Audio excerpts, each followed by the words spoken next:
Bueno, buenos días a todos, gracias Paz, gracias a todos por estar acá, participando en este conversatorio, gracias Paz por la invitación.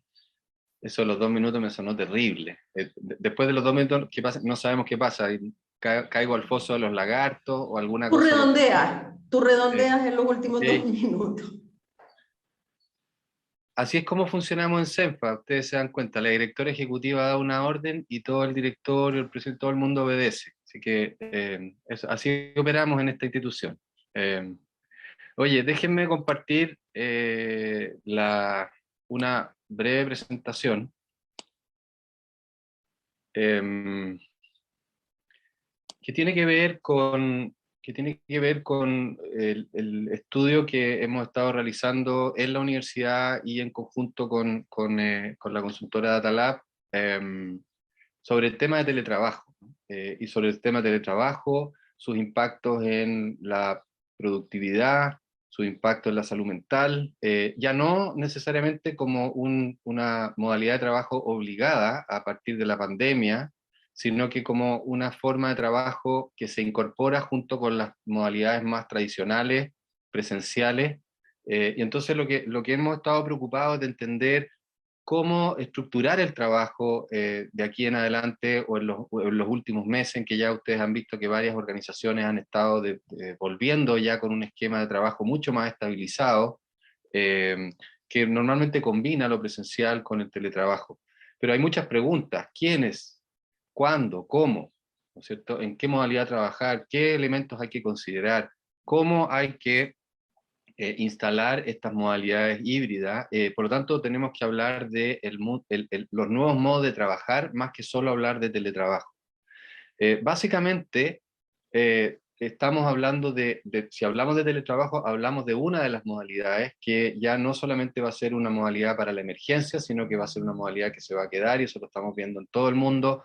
Pero junto con eso, es decir, tenemos muchas cargos, áreas, funciones que tienen una posibilidad de teletrabajo, pero también tenemos trabajos que son full presenciales, totalmente presenciales, y que no pueden hacer teletrabajo. Y nosotros hemos estado estudiando y trabajando con organizaciones que tienen muchas personal en terreno, estaciones de servicio, plantas, procesos productivos, ¿no es cierto?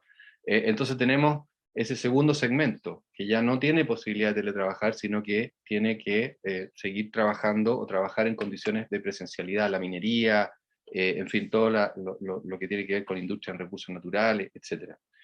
Y muchos cargos dentro de esas empresas. Y por otro lado tenemos un tercer grupo, que es un trabajo en terreno, pero que también tiene posibilidades de hacer algunos trabajos de manera remota, no necesariamente teletrabajo, sino que también trabajo remoto desde algún lugar distinto. Estamos pensando en vendedores, estamos pensando en gente que tiene que hacer terreno, pero de vez en cuando en la semana o en el día puede hacer tareas administrativas, enviar correos, y eso lo puede hacer desde su casa o desde algún punto en el territorio donde se encuentre desplazado. Empresas agrícolas, empresas en minería que tienen este tipo de cargos, ¿no es cierto? Hay un trabajo de terreno que tiene algunas horas de posibilidad de trabajo remoto, y dentro de eso el teletrabajo. Entonces, lo primero que es importante es entender, es hacer una segmentación. Y aquí Paz me pidió que tratáramos de decir ya no solamente hablar de teletrabajo y qué significa y cuáles son los impactos, sino que cómo lo instalamos en las organizaciones, ¿no? Y porque eso es lo que ya está ocurriendo, y muchas organizaciones se preguntan cómo hacerlo, quiénes, cuándo, etcétera. Y por lo tanto, tenemos que hacer una segmentación. No todas las cargos, acabo de plantearlo, tienen espacio para el teletrabajo. Hay que mirar en primer lugar las funciones del cargo, ¿no? ¿Qué funciones pueden hacer teletrabajo? ¿Qué funciones son más de terreno? ¿Y qué funciones son terreno combinado con administración, con tareas que pueden ser remotas? ¿Y qué funciones son totalmente determinadas por el trabajo presencial? Y ahí voy a dar algunos porcentajes, ¿no? Que hemos ido calculando y viendo en distintas organizaciones. Del 100%, no todas las funciones permiten hacer teletrabajo. Un 61% podrían eventualmente hacer teletrabajo, pero después aplicamos otro filtro. ¿Cuál es la disposición de la gente a hacer teletrabajo? ¿No? No todas las personas quieren teletrabajar. Hay elementos que el teletrabajo impone como un costo, como un elemento negativo por ejemplo, en vínculos y en otros momentos y en otros aspectos de las relaciones laborales y de las situaciones personales que lo hacen difícil y que la gente no quiere teletrabajar. Y finalmente hay un tema de factibilidad, que es un tercer filtro, que es decir, bueno, ¿qué personas tienen condiciones en sus hogares, en sus casas para poder hacer teletrabajo? Con lo cual finalmente terminamos con aproximadamente un 18% de la población pudiendo teletrabajar. Y esto es interesante porque al mirar las varias empresas con las que hemos estado estudiando y trabajando, y mirando al mismo tiempo los números gruesos que están saliendo en las encuestas de empleo, vemos que estos porcentajes tienden a coincidir, haciendo el análisis desde casuístico, desde algunos casos de empresas, organizaciones, y de la mirada a los números globales, más o menos da un porcentaje de alrededor de un 18-20% de personas que podrían efectivamente teletrabajar, dados estos filtros que estamos instalando. Hay que considerar que tenemos que mirar tres aspectos fundamentales cuando pensamos en los modos de trabajo y dentro de eso el teletrabajo. La productividad, es decir, en qué modalidad se es más productivo, el bienestar de las personas y particularmente el bienestar y la salud mental, que ha sido muy afectada en condiciones de teletrabajo, y la justicia. ¿Y por qué decimos justicia? Porque un trabajador o trabajadora que no puede hacer teletrabajo, no puede sentir que es un beneficio y que hay y que hay una injusticia hacia su cargo que, por ejemplo, es presencial. Entonces, muy importante las percepciones que se generan al plantear el teletrabajo. Es una nueva forma de trabajo, se requiere el teletrabajo, es más eficiente, es más productivo, genera mayor bienestar en algunos casos, pero también tenemos que generar esa sensación de equidad dentro de las organizaciones, que quienes no teletrabajan, sino que tienen un trabajo más presencial o mixto, también tienen buenas condiciones y tienen condiciones que podrían ser equitativas en otra modalidad, pero equitativas en definitiva con respecto a aquellos que tienen teletrabajo. Y lo otro en términos de justicia es que hay que cuidar con mirar la legislación, porque hay hoy día una cantidad enorme de normativas nuevas que están saliendo, emanando de la Dirección del Trabajo respecto a a qué condiciones legales tienen que cumplir las personas que tienen teletrabajo. Entonces, tenemos que mirar productividad, bienestar y justicia, y también mirar el corto y el largo plazo. ¿Y por qué digo largo plazo? Porque muchas veces situaciones o formas de trabajo que se ven muy beneficiosas en el corto plazo pueden tener impactos importantes en el mediano a largo plazo. Por ejemplo, la inducción, la incorporación de personal a la empresa, la generación de una cultura de trabajo, la interacción y la coordinación y la innovación son procesos que se ven lesionados muchas veces cuando hay una excesiva cantidad o intensidad en el teletrabajo. Entonces tenemos que considerar todos estos aspectos que estoy mencionando acá y además una mirada de corto y mediano plazo. En cuanto a productividad, quienes tienen posibilidades de teletrabajar señalan cumplir en mayor medida las tareas y objetivos, y esto se lo preguntamos a las personas en las distintas organizaciones. Entonces se ve el teletrabajo tiene quienes tienen la posibilidad de teletrabajar señalan cumplir en mayor medida las tareas y objetivos que el resto de las personas. Pareciera ser que esto ha favorecido la productividad, pero eh, eh, quienes están presencialmente también han visto afectadas sus funciones porque otras personas están teletrabajando. Entonces, ojo con esto. Las personas que teletrabajan muestran un alto nivel de productividad en general, pero al mismo tiempo quienes no teletrabajan se han visto perjudicados en algún aspecto porque tienen que coordinarse, tienen que trabajar transversalmente en equipos, en proyectos, en procesos con personas que están teletrabajando. Y eso ha afectado la productividad de las personas que están presencial, ¿no? Las personas que están en modo presencial han manifestado una mayor dificultad de coordinación, por ejemplo, con aquellas personas que teletrabajan. Entonces hay que tener mucho cuidado en cómo articulamos estos tres sistemas, el totalmente 2 minutos, presencial, Carlos. Perdona. el totalmente presencial, el teletrabajo o estos sistemas híbridos. El bienestar emocional se ha visto afectado, hablamos de productividad, hablamos de bienestar. Quienes trabajan presencialmente presentan mayores niveles de estrés y menor satisfacción con el trabajo. Ojo con esto cuando hablamos de justicia también, esto se conecta con la justicia. La gente que está presencialmente cuenta con menos tiempo libre, menos horas de sueño y destinan más horas al trabajo. Entonces, cuando establecemos un régimen de teletrabajo, la pregunta es qué estamos haciendo con la gente que está trabajando presencial o que va a seguir trabajando presencialmente.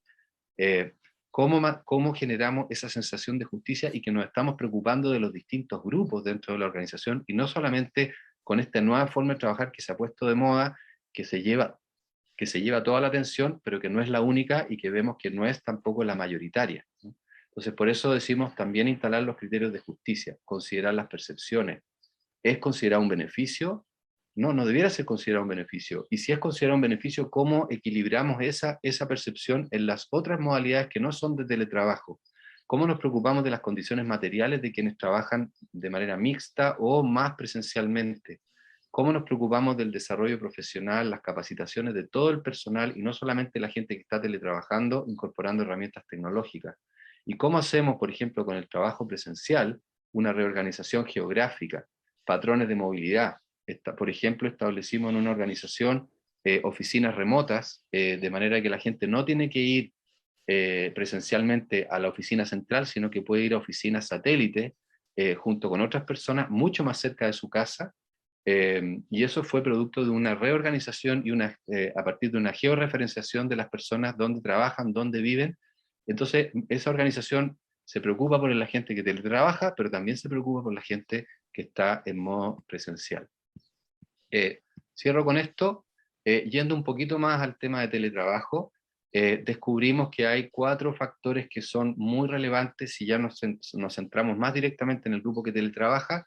Las personas o sea, el impacto en satisfacción y en mejorar la salud, el bienestar y particularmente la salud mental de las personas en teletrabajo tiene que ver con 4 factores: calidad de vida laboral, el espacio físico, las relaciones interpersonales y la calidad del liderazgo. O sea, aquellas personas que teletrabajan dicen la capacidad de adaptar la calidad de vida, capacidad de adaptar horario, el respeto a mis horarios de trabajo, eso por un lado. Y por otro lado, el espacio físico, lo que tiene que ver con conectividad, la iluminación, la temperatura, el acceso a la tecnología para poder teletrabajar es muy importante en segundo lugar. En tercer lugar, las relaciones interpersonales. Hay que potenciarlas porque se pierden las relaciones interpersonales, empezamos a perderle el sentido de lo más colectivo, de las interacciones con mayor presencialidad física, y finalmente los liderazgos hemos descubierto que requieren de una forma nueva, que no es la definición de metas y el control, sino que es mucho más el apoyo y el entregar herramientas de manera permanente. No sé, si estoy en el tiempo, termino acá. Yo me voy a meter nomás, pero como conozco tu presentación, está ahí en el tiempo, pero yo creo que tu última lámina, para efectos de la conversación, Sí. es súper relevante. Ok, oye, me metí un poquito más en el teletrabajo, pero siempre hemos dado la idea de que hay que cuidar los otros grupos, ¿no? Siguiendo dentro de teletrabajo, también hemos descubierto que la modalidad 3x2 es la óptima, porque combina el teletrabajo 2 días, pero tiene una presencialidad de 3 días.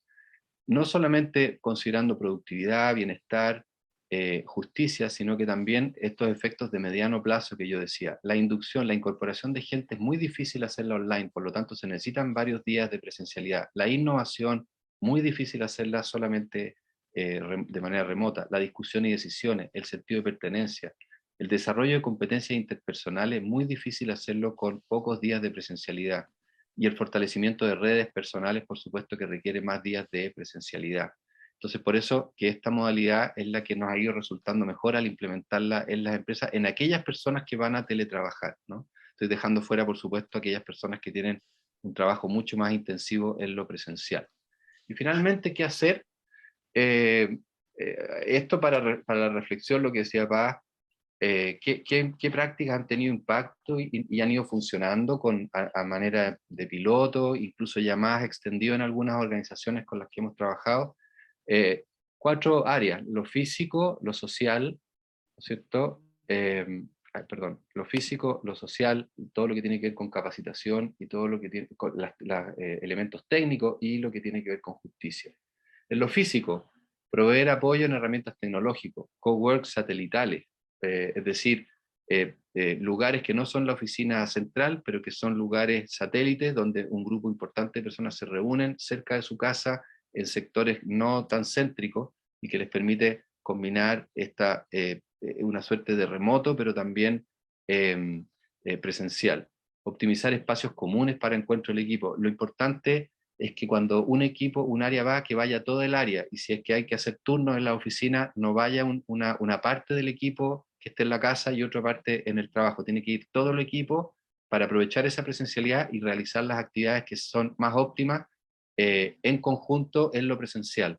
Obviamente los protocolos sanitarios, hasta que esta pandemia nos permita liberarnos de eso, y ver qué dentro de los espacios físicos, qué áreas requieren puestos de trabajo fijo, personas que tienen que tener su lugar de trabajo, y habilitar áreas de puestos flotantes, que no se necesita que la persona esté, la misma persona siempre en el mismo espacio físico, sino generar puestos flotantes de personas que entran y salen de la oficina eh, y que no tienen que tener un puesto fijo. Hay que distribuir esas áreas dentro de los espacios físicos de la empresa. En lo social, nuevas contrataciones, privilegiar la mayor presencialidad, los procesos de inducción es muy importante que la gente esté presencialmente, asistencia presencial de todos los equipos en un mismo día, eso ya lo había dicho más en lo que tiene que ver los espacios físicos, pero el encuentro es muy importante de todos los equipos, definir qué capacitaciones son más provechosas en lo presencial, normalmente cuando son habilidades interpersonales y cuestiones que son menos menos,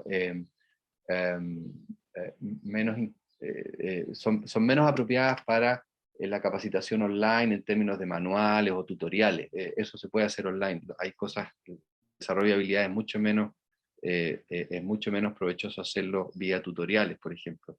Privilegiar la presencialidad en eventos corporativos. La gente está echando mucho de menos el encuentro en reuniones más, no tanto de trabajo, sino instancias creativas, eventos corporativos, procesos de negociación, por supuesto, entre áreas o con clientes, y revisar el tipo de reuniones, cuáles son virtuales y cuáles son presenciales. Las virtuales pueden ser mucho más informativas, las presenciales tienen que ser mucho más de toma de decisiones, de interacción. En lo técnico, Te voy a interrumpir sí. para no Aquí cierro. quitarle mucho Sí, más tiempo. perdón. Los titulares. Solo lo técnico, preocuparse de entregar la capacitación técnica y preocuparse de los grupos que no teletrabajan con ciertas prácticas, por ejemplo, buses de acercamiento, etcétera. Y lo de justicia es considerar siempre que hay varios grupos con distintas modalidades de trabajo y que ninguno se nos quede rezagado.